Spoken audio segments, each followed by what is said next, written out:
If you need a paternity test, please come on the show. Listen, email us at choppingitupchicago@gmail.com. We can't forget droppingrecords.com as well. This platform is by us for you. Yes. Chicago. Not to mention the e-magazine we're working on. Oh man, I'm glad you mentioned that, right? Starting in July, y'all. So, I kind of had like a small crisis of identity a couple of weeks ago where I was like, man, there's so many different chopping it ups out there on so many different platforms. Yeah. But we're the best chopping it up. I don't care what everybody else got going on. We're the best chopping it up. And we're happy for you. Yes. But we're going to make the name now. Yes, Chopping It Up Chicago is the platform for Chicago, and we're going to start our e-magazine tentatively or probably permanently called Shy Society. But I like Shy Society, so it's most likely permanent. And you guys are going to be able to read about the people that we interview. You're going to read about things that's going on around the city. I mean, the e-magazine is interactive, so we don't have to just let them read about it. You're going to see about it. You can see about it, you can see the interviews, just the specific, like you don't have to sit in the whole show, but you can see the specific interviews that we set for. Yes. Yeah, so we're going to talk about what's going on in Chicago. It's going to be about the different guests that we've had on, travel, food, culture, activism, all those things are going to be there. So make sure that you guys stay tuned because we're going to make sure that we want you guys to subscribe, not just to the Chopping It Up show, but to the e-magazine as well. And that's going to be dropping July 3rd, and it's free. Free! For the free. For the free. For the free 99. On phone in. Look, so that's going to be dropping July 3rd. It's a hard deadline for us, and we're definitely going to stay committed to making sure that we come through with what we say. And that's the baby for my birthday. Yes. Hey, how young you gonna be? I'm gonna be 39. 39. That makes me almost 50. No. Wow. I'm not ashamed of my age. Yeah. You'll be 50 this year. Yeah, I'll be 50. And I'm definitely happy to celebrate that 50th birthday with you. Yeah, I'm gonna do it big. You guys in this studio. I'm kind of private, so it's gonna be selective, but we're gonna do it big. Well, I better be a part of that selection. Yeah. All I know is black really don't crack, okay? So you guys look good. Yes, sir. Sir. I tell people my age, they're like, stop lying. I'm like, I don't have to, because it's true. Look at me. I went to the liquor store yesterday. And I was like, yeah. She was like, I would never guess. She asked to see my ID. I was like, okay, no problem. I don't argue with them and be like, man, people looking at my ID. Oh, yeah, I just give it to them. She's like, wow. I was like, okay. Like, what's your phone number, young man? This is our favorite part. I mean, obviously our favorite part is the guest, but this is our consistent part of the show where we talk about what we're watching, what we're listening to, what we're reading, what we're doing, what we're up to, what Big Bro and DK and Digital, what we all up to. Yeah, what's going on in our lives? You already know what I'm watching. Basketball? Playoff basketball. And man, listen, y'all know how much I love basketball, if y'all been paying attention. Playing basketball. Right?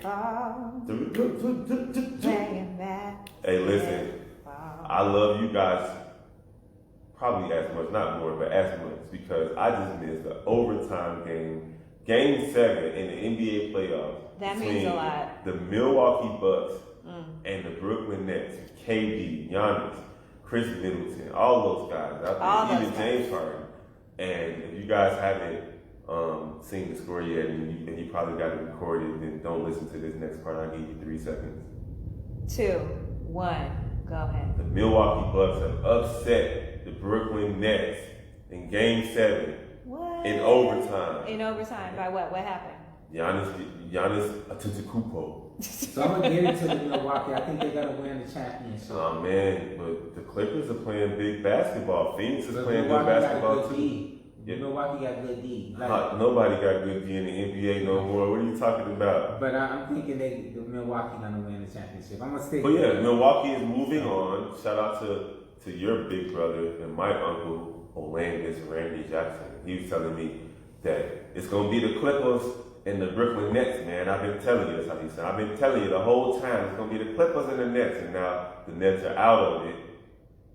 It's it's going to be. But you never can predict injuries. And you can't predict the Game 7. Game 7, everything's on the line. That's it. It's win or go home. Anybody can win in Game 7.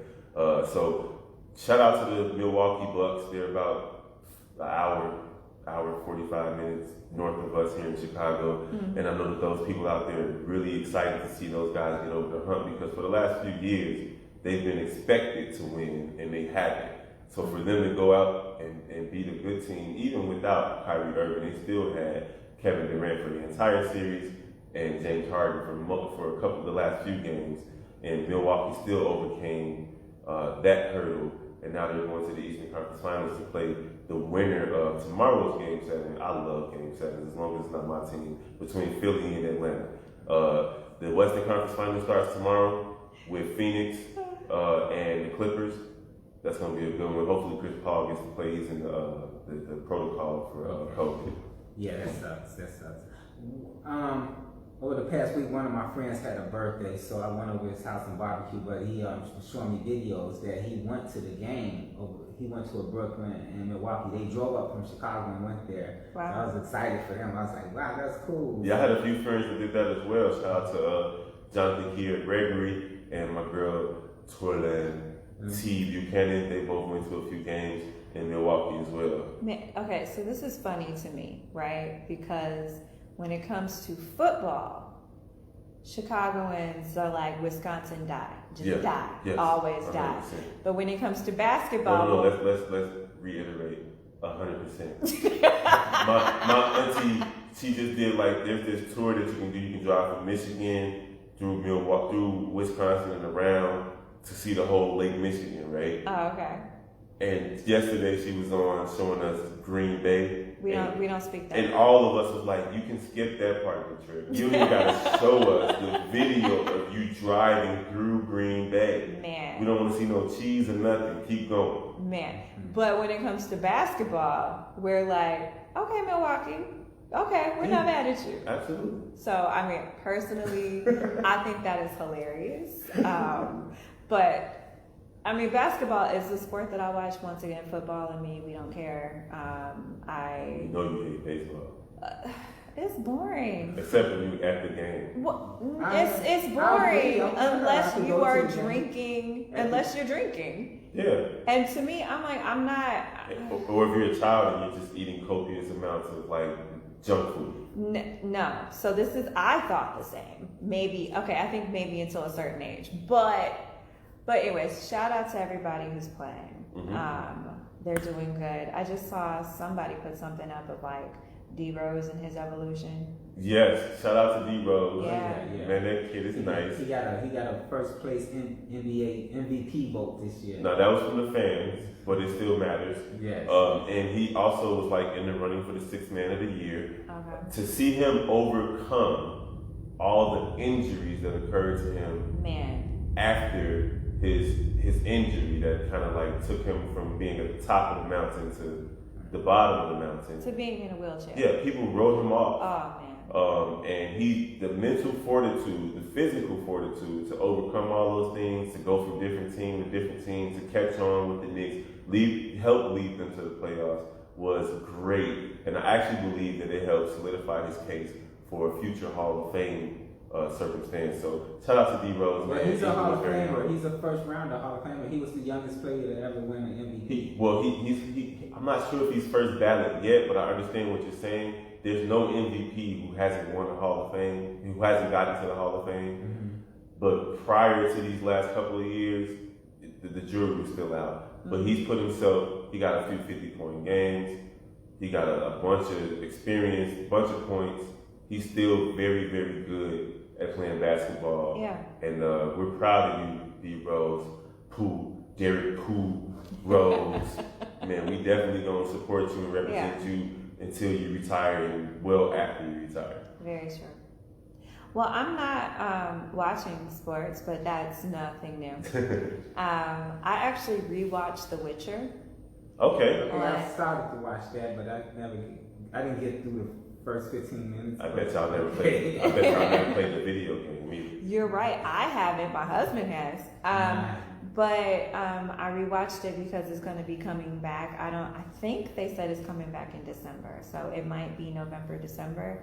But I was like, right now there's just been a lull. I'm like, what do I watch? You know, because I've been watching anime, and I've basically just been working on my business. And so I'm like, okay, let me rewatch something that I actually am interested in. And so it's making me want to read the books. So that's fun. And honestly, like, I just kind of want to be Yennefer, because Yennefer is a boss. And I'm like, yes, burn them down. Let them all die. Just saying. Now BK is playing.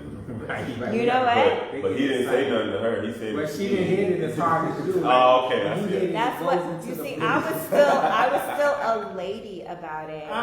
Okay, like I was gentle with my ministrations. That sounds bad. That sounds right. Anyways, that's not what I meant. But what about you? What are you watching? To be honest, I cry. I mean, I savored when I could turn the TV off, because my significant other watched TV all the time. So I'll kind of watch what she's watching, and she watched Martin all the time. Hey. Can't go wrong with that. It's hard to fall asleep with Martin though, because you don't laugh yourself to sleep. And kind of like, you know, let me get this right. I had to tell her, babe, can we just turn the TV off like before? For like at least 2 hours, so I could just recharge, because it just be so much like all the time. A lot of stimulation. I'm just trying to turn the TV off, really. Yeah. You're like, I am watching it by default, but Right. The TV's watching me. I don't want to do it. Well, there's nothing wrong with that. Yeah. And my kids and I, we are watching Superman and Lois, which is really, really good. oh, that's good. It's a good show. It's like Smallville 2.0. And my daughter is watching Stranger Things. Okay. And so I'm watching season 3 with her currently. Okay. So that's also good. She's like old enough now to start watching certain sci-fi television programs that she couldn't watch, 3-4 years ago. So I'm excited about those things too. I saw The Conjuring. Oh, for real? I watched that. The devil made me do it. Yeah, the devil made me do it. See, I'm too. Yeah, I don't play with stuff like that. No, okay. So I personally just. It like runs on my mom's side of the family, but like I can feel things and I can see things. Right? Oh, we're clairvoyant on our side of the family. 100%. So because of that, I'm like, there's certain things that I'm like, I feel like it wouldn't be wise for me, because then I'm like, yeah, I'm with you. Don't want to go past the mirror, I'm afraid. I'm So but was it good? No. Nah. Janelle told my daughter she's a scary movie fanatic. Yeah. But, so, and I kind of enjoy scary movies. Like, my favorite movies is The Sixth Sense and Skeleton Key. I like those type of movies.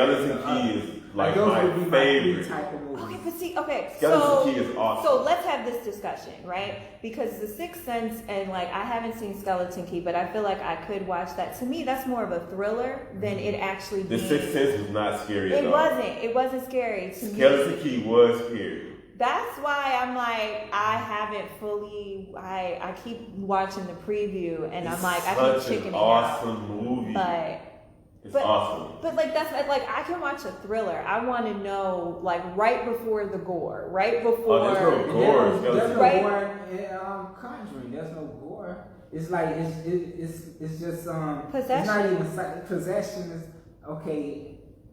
I mean. That's some stuff that can really happen. That's why I don't be playing games. With science, I'm into science, so I don't think it can happen. Of course, I feel you with that. Well, God bless you, because I believe it can happen. And I've seen people like that. He possessed somebody else. 100%. But it's interesting, right? Because it's like I understand, like from like a psychological standpoint, like I'm really interested in human behavior and why people do what they do. So sometimes like looking at stuff like that or that other Netflix show, Behind Her Eyes. I never even watched that.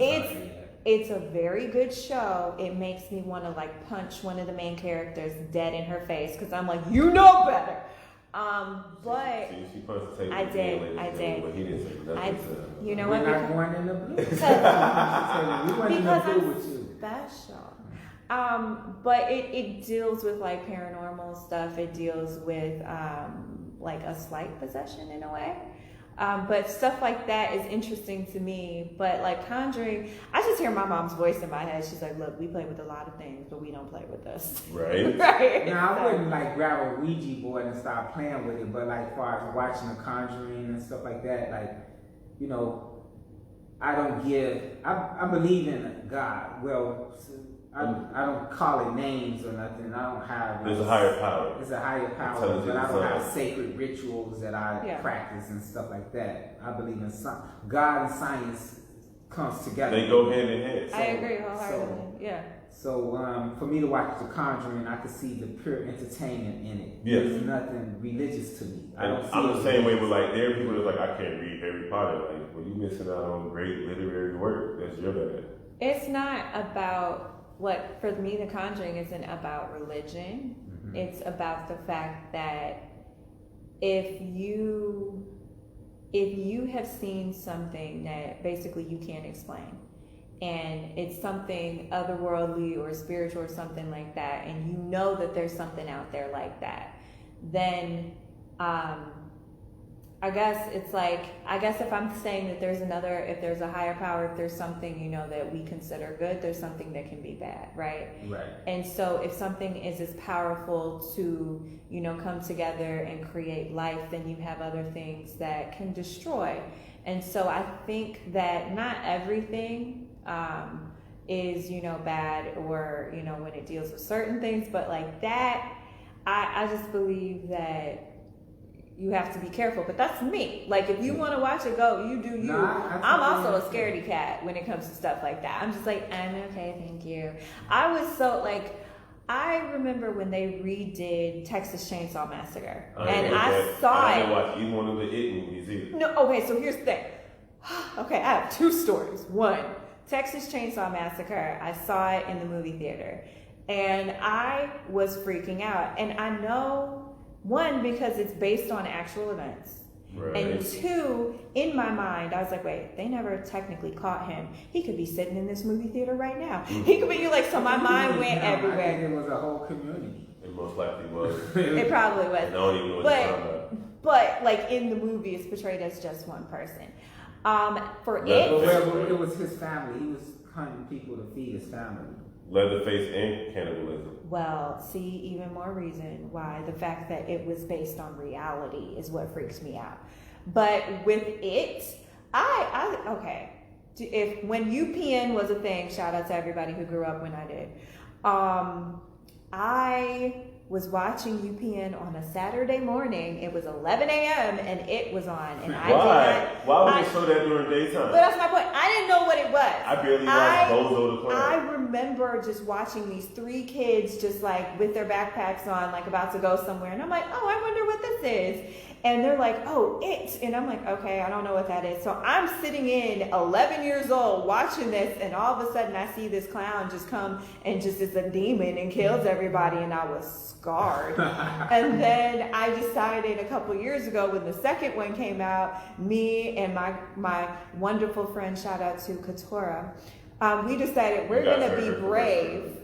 And we're going to go watch it. And so I have to admit the second one was not as scary to me as the first one because of all of like this. Because like you're the No, because of the like the not C is CG the animation. CGI. Yeah, the CGI. So it just looks like, come on now, like you can't. But like the first one's still more like scary to me. Shout out to Stephen King. I have a story. I'm a bad father. I know.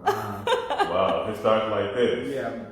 My daughter, she was 4, and she was getting into her Jackie, scary you thinking the exact same thing? I see you, girl. She was getting into her scary movie thing because she was watching with her grandmother. So I At 4 years old. Yeah, so I realized, she's gonna spend time with her grandmother. So this is not a battle that I'm gonna fight. I'm just gonna teach her to watch scary movies. So we was like, okay, I was teaching her. We was gonna film our own scary movie, which we did. So that's how I taught her that scary movies is just fictional. Right. But this time I sat her down and let her watch Killer Clowns. From Outer Space? Because she wanted to watch it. So I'm like, okay, you want to watch it? Okay. She watched That 5 was one minutes. of my favorite movies, though. She watched 5 minutes of it and came running in there crying to me.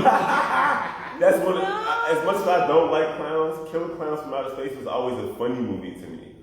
Like, you shoot them in the nose and that's how they die. It's easy. I shoot them in the nose all day. That's simple.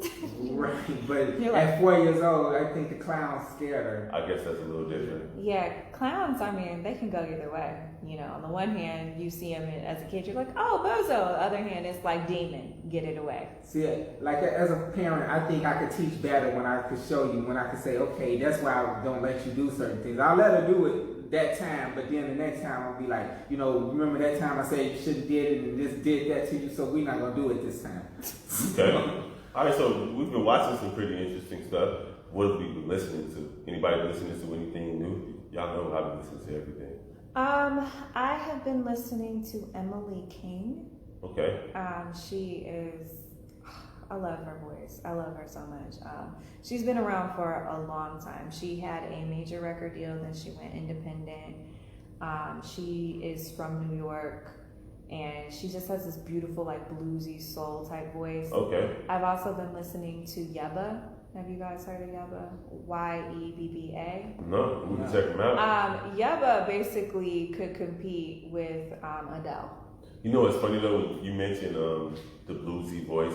Today I was at work and one of my guests was like, we have to ask him a series of questions at the end of the transaction, and he was like, no. Yeah. And then my other coworkers was like, started singing the Destiny's Child song, no. Yeah. So everybody was like, oh, that's a song. Oh, it's a song. What song was that, right? All my coworkers was like, oh, that's a Destiny's Child song. And the guest that was in front of me was like, oh, that's a Amy Winehouse song. And you can tell the difference between the people at that point culturally. Like, you thought Amy Winehouse, where everybody else thought Destiny's Child. That was interesting. No, that's true. I mean, I really thought you were going to say they were going to be like, who's Destiny's Child? No, they just associated the words no with Amy Winehouse instead of the Destiny's Child song. Man, shout out to her because, I mean, Yeah, rest in peace, because sure. her voice is still amazing. Yes. What about you, producer Al? I've been listening to this guy. We're on the Archaeological Society of Crate Diggers podcast show. We flipped this guy named Ennio Marisani. Ennio Marisani, is that Italian? Yes, an Italian. He does orchestral music. Okay. And so we've been flipping that over at the Archaeological. We flipped that last week. Okay. And when we close out, I'll play it for you guys. Okay. On the way out. So. And I've been checking out the new Her album, In the Back of My Mind. And how is that? Is it good? It came across my feed. I want to check it out. It's her. Her is nice. I like her. She's yet to make pretty much any song, let alone an album, that I'm not a fan of. She has the most soothing talking voice. She's just a pleasing. She's so chill. She's a throwback artist. She I hate to say this because people are going to kill me for it, but she reminds me of Lauryn Hill. I don't see a problem with that. But people revere Lauryn Hill to the point where it's like, you can't say anything. The Lauryn Hill that we love, the Miseducation Lauryn. Right, exactly. The only album. Right. Well, her second, she did have the MTV. I mean, her like live one, I like. Yeah, that was a great album. That was awesome, especially when she sang Zion. Or Mr. Intentional, all that. We listen to all of that stuff. She got I gotta find peace of mind. She got a remake that she did of Nina Simone called Black Hair or something. I really like the song. It's a really nice song. So she's been making music that's been really quality music, but you know, I don't know the personal ins and outs. Yeah, we don't know what's going on. Shout out to Lauryn Hill because we still obviously love you. We still want to hear from you. We just hope. Well, she did something for a recent soundtrack. For some reason, it's skipping my mind. What soundtrack? I think it was the soundtrack for the movie with the Black Panther movie that just came out. What was the Black Panther movie that just came out with Huey Newton? Yeah, that was Messiah. The Messiah. Black Messiah. I think she was on that Black Messiah. Yeah, soundtrack. I think so. So shout out to Lauryn Hill. But yeah, so that's what we've been watching, what we've been listening to, and you know what I've been reading is just different things with my kids to keep them engaged throughout the summer. But you know, other than that, I think it's time to wrap it up for Chopping It Up Chicago. Thank you guys so much for sticking with us through it all. Thank you again for Boo Man Forever for coming out to the show. He's a really great guest, and I mean something that he said that I think is still sitting both with like me and Big Bro, like everyone really, is how he said that he inspired his mom. Right, how you inspired your mom? Like most parents be like, speak when spoken to. I brought you in this world, I'll take you out. Sit down and shut up. Right. So I mean, I just want to, like, before we close out real quick, I just want to say that you matter and what you do is important. And the fact that he believed in himself enough, even when he was getting flack from his mom for a little bit, like, why are you spending money on this equipment? And then she comes back in a year and is like, man, you're really inspiring. To the point where she actually picked up a paintbrush. When she hadn't been painting for a while. So my thing is, continue to do what you feel like you are supposed to do. Amen. And you are going to inspire people around you. You're going to inspire people you don't even know. So I just need to say that because I'm like, man, I want my parents to be like, I'm inspired, man. So don't forget to chop it up with us again in 2 weeks. Yep. July 3rd. That's going to be our poetry episode. And what else is happening on July 3rd? What? The E-Magazine is coming out, you guys. Yes. And it's the eve of Kevin's, I'm sorry. Big Bro. Big Bro's birthday. Big Bro, Kevin, it don't matter. It's hard to break lifelong But habits. he's been introducing himself as Kevin Hodge today. Yes. I'm AKA Kevin Big Hodge, Bro. a.k.a. Big Bro. We got 2 poets joining us in 2 weeks. Man, spoken word. So excited. Yes, we're excited to have them join us. You guys, don't forget to tune in. Don't forget to check us out on TikTok. I'm Big Bro, Chopping Up Chicago. Don't forget to check us out on Instagram at Chopping Up Chicago. Don't forget to check us out, well, those of us who are in the Facebook jail. On Facebook at Chopping It Chopping It Up Chicago. You got The Archaeological Society of Crate Diggers. We on the opposite Saturday of you guys. So every other Saturday is, one Saturday is for Chopping It Up. And then the next Saturday is for Archaeological Society, where we just dig in crates and flip records. Of course, droppingrecords.com. And also brought to you guys by Skinnescence. We're going to be working with Skinnescence in the future. They were here already earlier in this year. And we're going to be working with them, talking about their products throughout the show as well. So there's a lot of things going on with this show. This platform is it's by us. But it's for you guys. Amen. All right. So we're going to holler at you guys in 2 weeks. Peace. See you soon.